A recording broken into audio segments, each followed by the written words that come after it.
আজকে আমি বানিয়েছি সবজি ও দেশি মুরগির ডিম দিয়ে পাস্তা।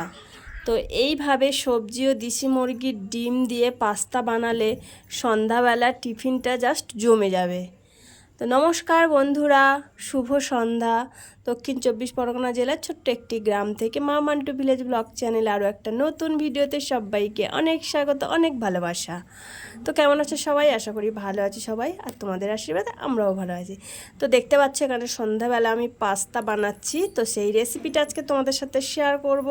তো দেখলে এখানে আমি গ্যাসে জল গরম বসিয়ে দিয়েছি, আর এদিকে দেখো আমার পাস্তাটাও ফুটছে। আর সবজি কেটে নিয়েছি কি তো দেখলে কড়াই কেটে নিয়েছি, আলু কেটে নিয়েছি, কাঁচা লঙ্কা কেটে নিয়েছি, পেঁয়াজ কেটে নিয়েছি।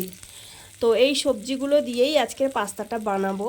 তো পাস্তাটা আমার সেদ্ধ করা হয়ে গেছে। তারপর কড়াইয়ের মধ্যে আমি দিয়ে দিয়েছি পেঁয়াজটা আমার অর্ধেক ভাজা হয়ে গেছে। তো তারপর দিয়ে দিয়েছি আলু, কড়াই আর কাঁচা লঙ্কা।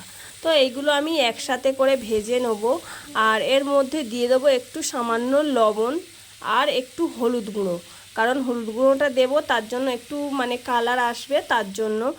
তা না হলে কেমন সাদা সাদা দেখাবে, সেই জন্য একটু হলুদ গুঁড়ো দিয়ে দিয়েছি। আর দিয়ে এখানে ঢাকনা দিয়ে ঢেকে আমি হালকা আঁচে সবজিগুলোকে ভেজে নিচ্ছি। দেখো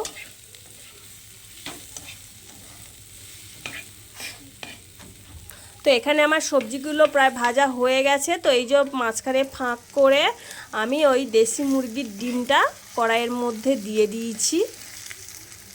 তো জানো তো এইভাবে পাস্তা বানালে না পাস্তাটা খেতেও খুব টেস্টি হয়। আর এর সাথে আমি আরও দুটো মশলা অ্যাড করব, তো সেটা তো আরও খুব সুন্দর লাগবে পাস্তার মধ্যে।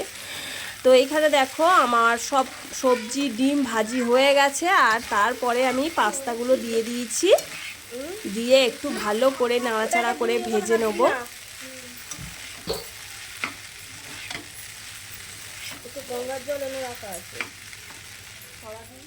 তো এখন আমি গ্যাসের আঁচটা জোরে দিয়েছি, কারণ ননস্টিকের কড়া বেশি পুড়েও যাবে না। তো এটা বারে বারে নাড়তেও হবে, তা না হলে আবার নিচে ধরে যেতে পারে।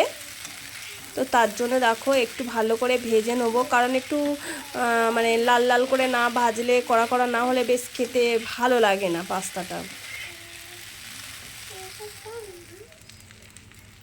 আর এর মধ্যে আমি দিয়ে দিচ্ছি একটু গোলমরিচের গুঁড়ো, আর দিয়ে দিয়েছি দুপুরবেলা সকালে রান্না ছিল মাংসর যে তরকারির জুসটা ছিল, সেই অল্প একটু জুস ছিল, তো সেটাই দিয়ে দিয়েছি।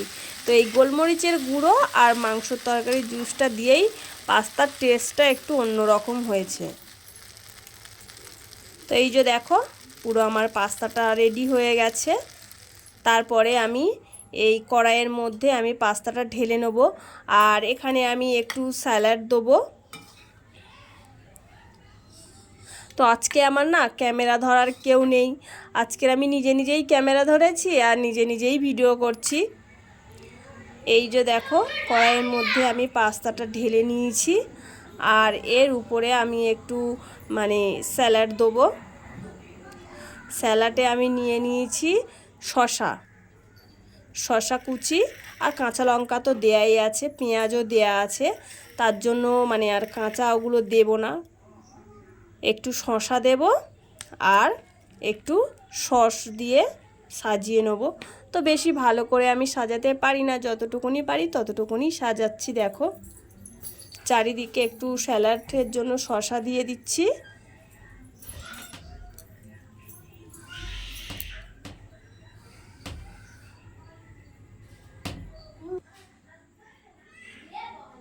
আর তারপর একটু সস দিয়ে নিচ্ছি।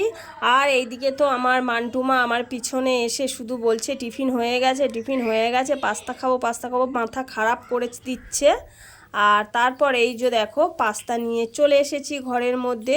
ওই যে দেখতে পাচ্ছ বাটিতে করে দিয়েছে আমার মান্টুমা, আর এটা মল্লিকার দিয়েছি, আর আমার আর মান্টুর দাদার জন্য রাখা আছে, ওদেরকে দিয়ে দিয়েছি। দেখো আর মান্টু দেখো খেয়ে কি বলছে। ভালো হয়েছে ওমানটাই, খেতে কেমন হয়েছে বলো।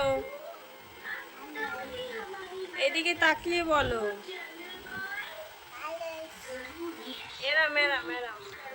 তো ভিডিওটা কেমন লাগলো অবশ্যই আমাকে কমেন্ট করে জানাবে, আর ভালো লাগলে একটু লাইক করবে, শেয়ার করবে। তো চলো আজকের এই পর্যন্ত, সবাইকে টাটা।